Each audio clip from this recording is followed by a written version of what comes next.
في الفترة الأخيرة الفنان سامح حسين تعرض لانتقادات بعد حديثه عن إلغاء الأعياد والأجازات، والناس ما فهموش كلامه صح، لكن هو دلوقتي طلع ورد على الموضوع علشان يوضح النقطة دي ويكشف الحقيقة.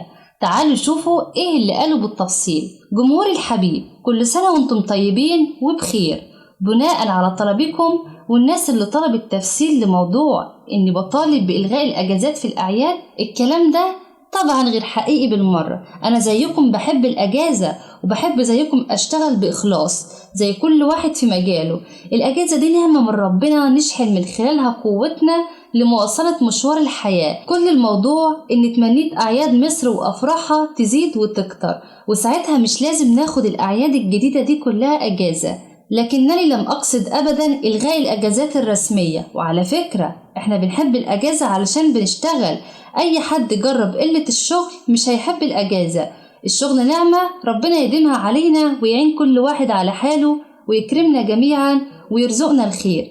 يا رب حياتكم تكون كلها أعياد وفرحة.